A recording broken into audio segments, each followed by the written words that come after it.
अमेरिकेने इराणमध्ये जे युद्ध केलं ते या शतकातलं एक असं युद्ध असणार आहे जे बाकीच्या सर्व राष्ट्रांसाठी एक धडा असणार आहे. अमेरिकेला हे युद्ध जड गेलं आपल्याला माहिती आहे. एकदा या युद्धामध्ये पडल्यानंतर जे खरं तर इस्रायलचं युद्ध होतं त्या युद्धामध्ये अमेरिका पडली आणि ते युद्ध अमेरिकेला जड गेलं आणि त्यानंतर अमेरिका कशीबशी शस्त्रसंधी करून या युद्धातून बाहेर पडू पाहत होती, पण तरी देखील अमेरिकेला पडता येत नाहीये.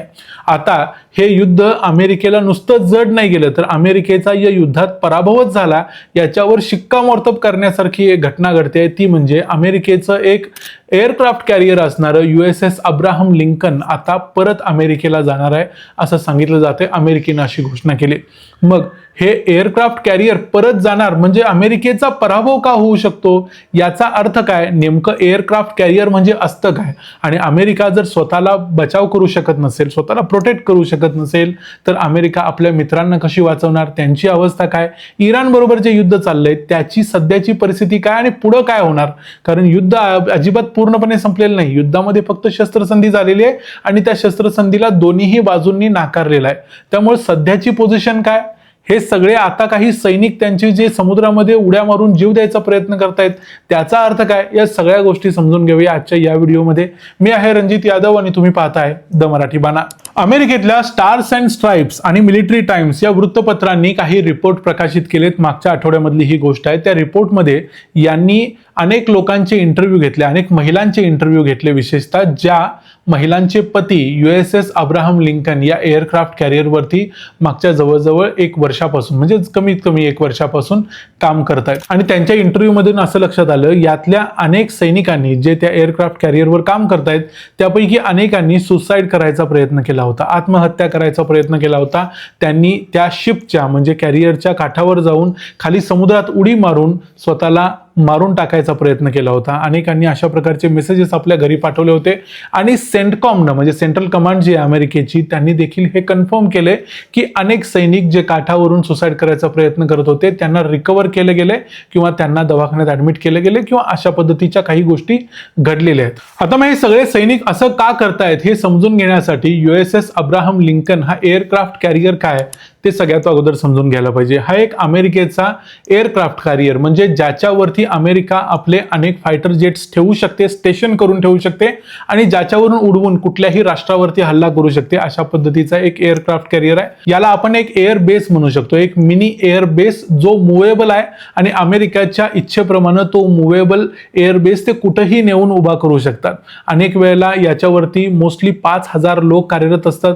यामध्ये मग ते पायलट्स असतात, काही मरीन्स असतात, त्याच्याशिवाय काही सेलर्स असतात. याच्यासाठी जे इंधन लागतं त्यासाठी अक्षरशः न्यूक्लिअर रिॲक्टर्स वापरले जातात कारण हे 1,00,000 टन वजनाचं हे जहाज असतं आणि हे जहाज चालवणं हे यासाठी खूप जास्त इंधन लागतं आणि तेवढे इंधन वेगळ्या कुठल्याही फॉर्ममध्ये ठेवणं शक्य नसतं. त्यामुळे हा एअरक्राफ्ट कॅरियर हा कॅलिफोर्नियामधून निघालेला होता साधारण नोव्हेंबरच्या दरम्यान, नोव्हेंबर 2025ला आणि तेव्हापासून तो समुद्रात फिरतोय आणि आता तो स्ट्रेट ऑफ हॉर्मुझच्या जवळ ओमानचा जो समुद्र आहे त्या समुद्रामध्ये स्टेशन केलेला आहे. तिथं कारण काय तर तिथून अमेरिकेची विमानं तिथे इंधन वगैरे भरतात आणि तिथून जातात आणि इराणवरती हल्ले करतात किंवा स्ट्रेट ऑफ हॉर्मुझमध्ये नेमकं काय चाललंय त्याच्यावर लक्ष ठेवतात किंवा थोडक्यात इराणच्या सगळ्या हालचालींच्या वरती त्यांचं लक्ष राहतं. यासाठी हा एअरक्राफ्ट कॅरियर सध्या स्ट्रेट ऑफ हॉर्मुझ जवळ आहे. तो नोव्हेंबर 2025ला निघाल्यापासून तो समुद्रामध्येच आहे. या लोकांनी जमीन बघितलेली नाही. त्यामुळं या समुद्रामध्ये असणाऱ्या जहाजावरचे जे लोक आहेत त्यांना आता सी सिकनेस झालाय. याच्याबरोबर इतर काही आजार होतात. याशिवाय त्या लोकांना इतर काही प्रॉब्लेमचा सामना करावा लागतो, जसं की सध्या काही दिवसांपासून तिथं फूड शॉर्टेज होत आहेत. याच्याशिवाय तिथं लोकांना दूध मिळत नाही आणि इतर समुद्रामध्ये कंटिन्युअसली राहिल्यामुळं आणि उद्याचा दिवस बेभरवशाचा असल्यामुळं आणि अनेक वेळा इराण काय फक्त बघत बसत नाही. मागच्या 2-3 महिन्यापूर्वी आपण बघितलेलं होतं की इराणने जे काही अटॅक केलेले त्यामध्ये काही विमानं पडलेली होती. अनेक वेळेला त्यांनी या अब्राहम लिंकन एअरक्राफ्ट कॅरियरवरती हल्ला केलेला होता, पण तो हल्ला सक्सेसफुली जरी करू शकले नाहीत पण तरी देखील या एअरक्राफ्ट कॅरियरची अशी काही शाश्वती देता येत नाही की इराण त्याला काहीच करू शकणार नाही. अर्थात एअर डिफेन्स सिस्टीम असते पण ती जरी असली तरी एक प्रकारची भविष्याची निश्चिती नसणं हे देखील एक नेहमी एन्झायटीमध्ये राहायला लावतं आणि या सगळ्या गोष्टीला हे सैनिक वैतागलेले आहेत आणि त्यामुळं मागच्या काही दिवसापासून हे सैनिक समुद्रामध्ये उडी घेऊन आपला जीव द्यायचा प्रयत्न करतायत आणि अशा गोष्टी समोर आलेल्या आहेत आणि विशेषतः आता अमेरिकेमध्ये यामुळे वादंग उठले. अनेक फॅमिली ज्यांच्या कुटुंबातलं कुणी ना कुणी सैन्यात आहे ते सगळे लोक आता रस्त्यावर आलेले आहेत आणि ते डोनाल्ड ट्रम्प यांना विनंती करतायत की तुम्ही लवकरात लवकर हे युद्ध संपवा आणि अब्राहम लिंकन हे जे जहाज आहे ते परत घ्या. त्यामुळे अमेरिकेने आता डिक्लेअर केलंय की USS अब्राहम लिंकन हे एअरक्राफ्ट कॅरियर अमेरिका आता परत घेणार आहे. म्हणजे ते आता अमेरिकेला रिटर्न जाणार आहे. आता अर्थात रिटर्न जायला देखील त्याला जवळजवळ महिनाभर लागेल, इतका काळ लागू शकतो, कारण त्याचा स्पीड इतका काही नसतो की ते सहजपणे अमेरिकेला पोहोचेल. त्यामुळे ते अमेरिकेला जाणार आहे. दुसरी एक महत्त्वाची गोष्ट, जरी घोषणा झालेली असली तरी प्रत्यक्षात अजूनही तिथून अब्राहम लिंकन हे जहाज हललेलं नाही, ते अजूनही स्ट्रेट ऑफ हॉर्मुझ जवळ तैनात आहे. त्यामुळं अमेरिका ते तिथून कधी हलवणार हा प्रश्नच आहे. पण दुसरा एक मुद्दा याच्यामध्ये आहे की जेराल्ड फोर्ड नावाचं जे एक जहाज होतं, अशाच प्रकारचं एअरक्राफ्ट कॅरियर होतं, ते तिथून अगोदरच हलवलेलं होतं. आता डोनाल्ड ट्रम्प म्हणतायत की अब्राहम लिंकन जरी गेलं तरी आम्ही त्या ठिकाणी नवीन जहाज उभं करू, म्हणजे जॉर्ज वॉशिंग्टन एअरक्राफ्ट कॅरियर आहे तो तिथं उभा करू. अमेरिकेचे जे जुने राष्ट्राध्यक्ष झालेले आहेत त्या सगळ्या राष्ट्राध्यक्षांच्या नावांनी अशा प्रकारचे एअरक्राफ्ट कॅरियर अमेरिकेनं तयार केले आणि ते अमेरिका वेगवेगळ्या ठिकाणी जगभरात ठेवत असते, जेणेकरून त्यांना तिथल्या भागावरती लक्ष ठेवणं सोपं होतं आणि त्यासाठी कुठल्याही देशाची जमीन वापरावी लागत नाही. त्यामुळे आता सध्या तरी हे जहाज अजून गेलेलं नाही, पण ते जाणार आहे. पण ते जाणं याचा वेगळा एक अर्थ देखील निघतो आणि तो या युद्धाच्या संबंधाने निघतो. मग असा प्रश्न निर्माण होतो की हे युद्ध जे अमेरिका करत होता, अमेरिकेने या युद्धासाठी आपल्या आजूबाजूच्या सगळ्या देशांचे एअरबेस वापरले.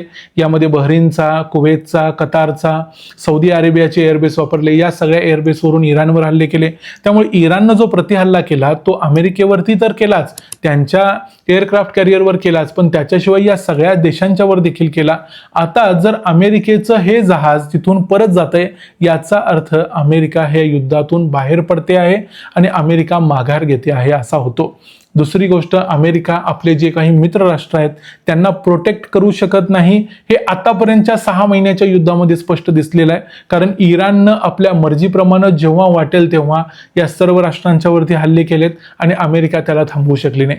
आता अमेरिकेचं जर एअरक्राफ्ट कॅरियर तिथून गेलं तर एका वेळेला 5000 लोक अमेरिकेचे निघून जातात. त्यामुळं एक मोठा ॲडव्हान्टेज या युद्धामध्ये इराणला मिळतो. आणि आता अर्थातच एकदा अमेरिका तिथून जात असेल तर पुढचं जॉर्ज वॉशिंग्टन जहाज तिथं कधी येईल, काय येईल याची काही शक्यता शाश्वती सांगता येत नाही. त्यामुळे अमेरिका या युद्धातून पाय बाहेर काढायचा प्रयत्न करते आणि इराणला एक मोठा ॲडव्हान्टेज येत आहे. एक रिजनल ॲडव्हान्टेज इराणला मिळतो. इराण या संपूर्ण भागाचा, म्हणजे ज्याला आपण मिडल ईस्ट म्हणतो, या मिडल ईस्टचा येणाऱ्या काळात बॉस होऊ शकतो. स्ट्रेट ऑफ हॉर्मुझमधून जाणाऱ्या जहाजांच्यावर तर त्यांनी टोल मागितलायच. जर अमेरिका तिथून निघून गेली तर ते टोल घ्यायला सुरुवात देखील करतील आणि अमेरिका त्यांना काही करू शकणार नाही, काही वाकडं करू शकणार नाही, हे आता दिसायला लागले. आणि जर अमेरिका आपले 5000 सैनिक किंवा एखादं एअरक्राफ्ट कॅरियर तिथं ठेवू शकत नसेल तर एक गोष्ट यातून आणखी स्पष्ट होते, ती म्हणजे डोनाल्ड ट्रम्प कुठल्याही प्रकारे बूट्स ऑन ग्राउंड जे कॅम्पेन आहे, म्हणजे अमेरिकेचं सैनिक इराणमध्ये उतरणार आणि आपली संपूर्ण कॅम्पेन करणार आणि इराणचं IRGCचं जे सरकार आहे ते उद्ध्वस्त करणार, हे तर जवळजवळ शक्य नाही आता या एका मूवमधनं स्पष्ट होते. कारण तुम्ही जर तुमचं एअरक्राफ्ट कॅरियर मागं घेत असाल तर तुम्ही तुमचे हजारो सैनिक उतरवू शकत नाही. ही ताकद डोनाल्ड ट्रम्प यांच्याकडे नाही, हे देखील इथं स्पष्ट झालंय. त्यामुळे इराणला ॲडव्हान्टेज मिळालाय. कदाचित इराणनं युद्ध जिंकलंय, जे अगोदरपासून इराण कंटिन्युअसली म्हणत आलाय मागच्या 2-3 महिन्यांच्या पासून. आता हे एअरक्राफ्ट कॅरियर जर परत गेलं तर इराणच्या या म्हणण्यावरती शिक्कामोर्तब होईल असं आपण म्हणू शकतो. या संपूर्ण प्रकरणाबद्दल, या युद्धाबद्दल तुमचं काय मत आहे ते आम्हाला कमेंट्समध्ये जरूर सांगा. व्हिडिओ आवडला असेल तर व्हिडिओला लाईक करा, चॅनलला सबस्क्राईब करा. पुन्हा भेटू पुढच्या व्हिडिओमध्ये. तोपर्यंत पाहत राहा द मराठी बाणा. जय हिंद, जय महाराष्ट्र.